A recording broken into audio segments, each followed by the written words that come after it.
Porsche is hybridizing its 911. It is electrifying its range, and the pure driver's car seemingly is being left behind.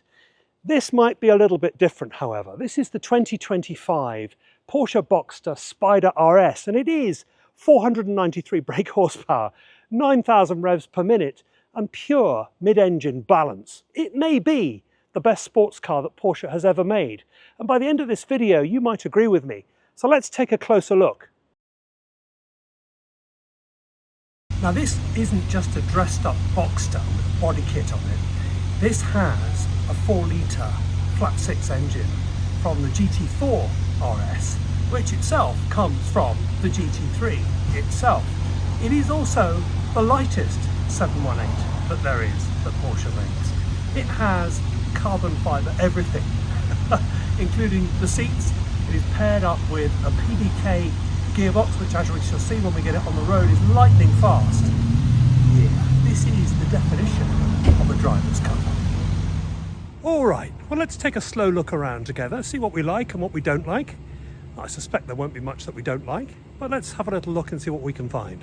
Well, it's a good looking thing, isn't it? And they haven't made it any bigger, mercifully. And the fact that they've made it lighter, I think, is a terrifically good thing. Now, first thing you do is you need to take a view on whether you like carbon fibre. You can actually specify this to be painted and still to be in carbon fibre. What I don't like, I would say, is the fact that these other bits down here are not carbon fibre. And in fact, I don't know about you, that could be a better plastic, I think, or painted. But nevertheless, they're functional though. Can you see the light coming in between those fins there, which is lovely.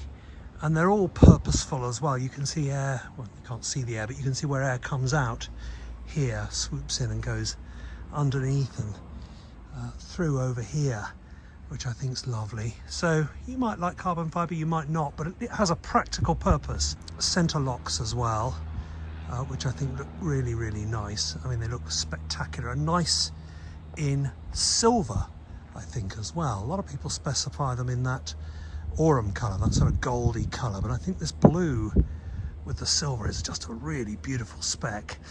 You can tell it's the Weissach package not just because it has carbon fibre at the front, because it has also this carbon fibre, they call it a gurney flap, on top here, and also because of these exhaust tips down here, these titanium exhaust tips, which are really lovely, and the heritage of the Spyder RS sitting badge on the back there, which is of course painted and not a badge itself. And then coming around the side, I'm not going to demonstrate how this roof goes up. You can look at that in other videos. It is pretty manual, I think, which I don't think is great, but you do get this lovely rear section here, which just adds to the sportiness and special nature of this car as well, as you look up and see that louver there, which I think is really lovely. So let's get on in and have a look inside and see what that looks like. And there we are, look at that. Isn't that inviting, with those carbon fibre bucket seats. I believe, I know, that you can get adaptive, more comfort-oriented seats for these 18-way memories and what have you. But these are the bucket seats. I think they're rather appropriate for this car. We'll see that when we drive it. The other thing I love is the gear stick, the shifter.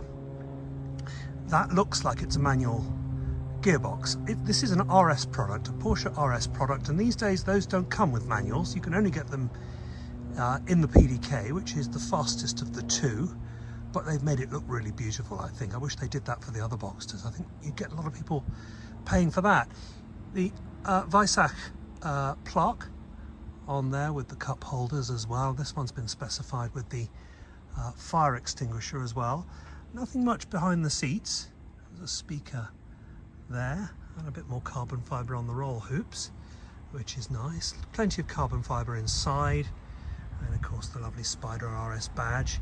Alcantara is quite the thing, or Porsche Race Tex as they call it, inside the car, which is lovely soft touch stuff. So let's get in and have a look. Now it feels very luxurious, but also a little bit basic as well. There is everything you need in this car, and I don't think much more than that. It doesn't have, for example, with these bucket seats, cooled seats and things like that, not even heated seats, but it does have all the navigation equipment that you need. It's got the sports chrono package, of course, because it's the fast version of the car. There are no buttons on the steering wheel, which I think is quite good. If you want to change the volume on your stereo, reach forward and turn the knob. You do have cup holders. Yeah, we need those, don't we, these days? And that is about it. Of course, air conditioning and a stereo and things like that. You can also adjust your suspension because it's the fast one. You can also adjust your exhaust to make it a bit louder, which is everything you need and not much that you don't. So I think that's about it for the tour of the car. Let's get this out on the road. Okay, I've got my seatbelt on. Shall we start it and go? I'm always very nervous about these things. I'm only a small channel and I'm very grateful to the owners of this car for lending it to me. It's done 128 miles and is being run in, so we're going to be very careful with it, but I get a huge buzz out of this and I hope that you do watching it as well. Here we go.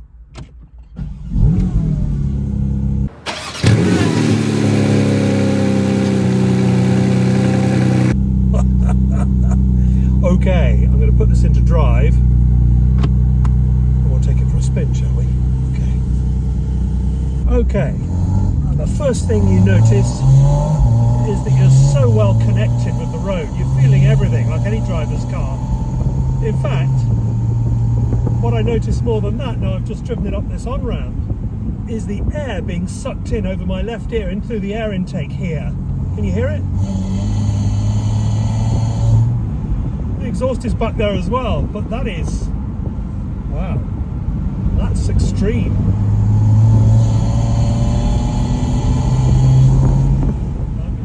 I have such a good driving position here as well. These seats are holding me in. I've got my arms bent, the perfect position to drive this car. I can see all the gauges, including the sat nav. I've got my flappy paddles if I need them. No switches on the steering wheel to distract me. This lovely blue paintwork is just stunning. And it's on these twisty roads that this car just excels. You feel like you're a driving god. You're connected with the road